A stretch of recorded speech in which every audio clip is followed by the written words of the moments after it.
Hello friends, welcome back to the Eva Dentistry channel. So we are again in our studio. We are again with our new topic. The name of my topic is parent counseling. So today we are discussing the guidelines for the infant and the toddlers. So first of all, I'll discuss about कि starting में क्या होता है planning dentition में जो small kids होते हैं उनके जिनके टीथ भी नहीं आए होते, बहुत छोटा बच्चा होता है जिसके टीथ भी नहीं आए होते हैं, उनके उनके क्या होते हैं, गम पैड्स होते हैं।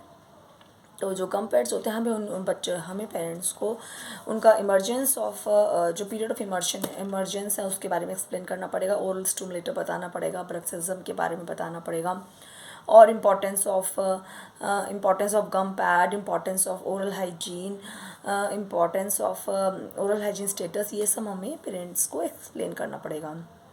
फिर हम आगे चलते हैं फ्लोराइड एप्लीकेशन। देखिए 3 इयर्स तक तो फ्लोराइड एप्लीकेशन जो होता है वो टॉपिकल होता है, उसके बाद फ्लोराइड स्टेटस भी हम एक्सप्लेन करना पड़ेगा।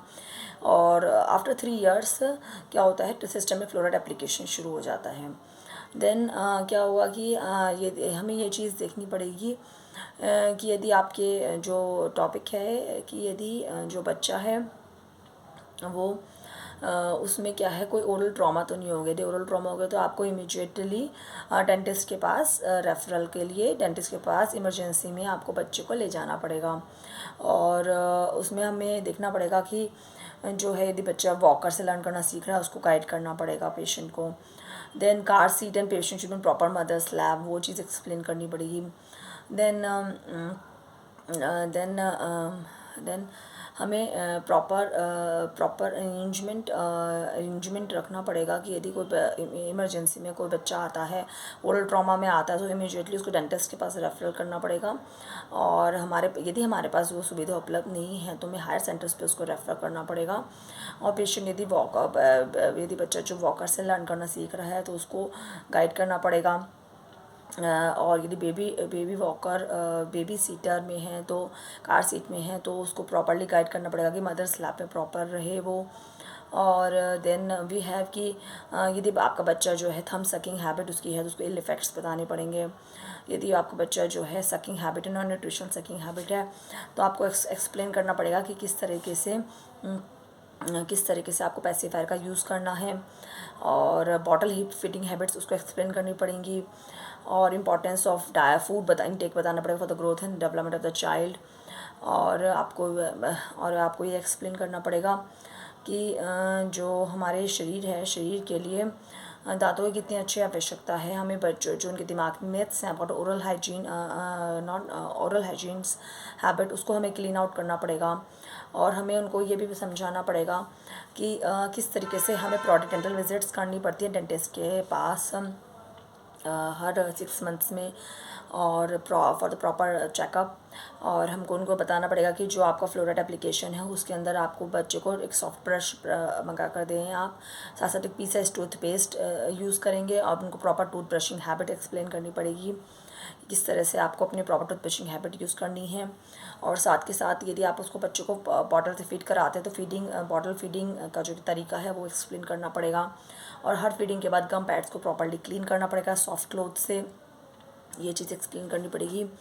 और जो बच्चा है उसके बाद यदि वो कोई शुगर इंटेक उसका जो है इम्पॉर्टेंस ऑफ शुगर इंटेक है वो कम से कम हो। यदि आप उसको शुगर इंटेक दे भी रहे हैं, मीठा दूध भी दे रहे हैं, तो उसके बाद आप उसको उसकी गम पैड्स को उसी समय जैसे उसके जो प्राइमरी टीथ आने की शुरुआत होगी वो डैमेज ना हो, उनमें ज़्यादा मिठास ना जाए। अब उसको छोटे से एक साफ़ धुला हुआ डिटॉल में निकला हुआ कपड़ा हो उसके गम पैड्स को क्लीन कर दीजिए, जिससे कि उसके बच्चे के आगे चल के कोई दिक्कत नहीं हो। और रेगुलर डेंटल चेकअप की, ओरल हाइजीन इंपॉर्टेंस की, ये सब इंस्ट्रक्शंस पेशेंट को एक्सप्लेन करनी पड़ेंगी। और पेरेंट्स को एक्सप्लेन करनी पड़ेंगी।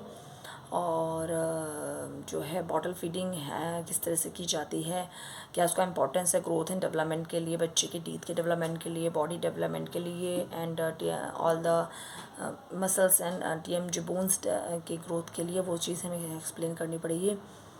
और तो ये पूरा एक गाइडलाइंस हैं जो कि हमें दी गई हैं for the infant and the toddlers. So in the end, I would like to thank you all. You are all are watching my videos, and I want you should still watch. And if you want, if you think you like my video, so please subscribe my YouTube channel. And you can also comment, um, and ask any questions if you want. So in the end, I would like to thank you all my friends, colleagues, relatives, all my viewers. So finally, okay then, friends, bye bye, have a nice day. And we will meet again with our new fantastic video. जब तक के लिए all my viewers, okay then, bye bye friends.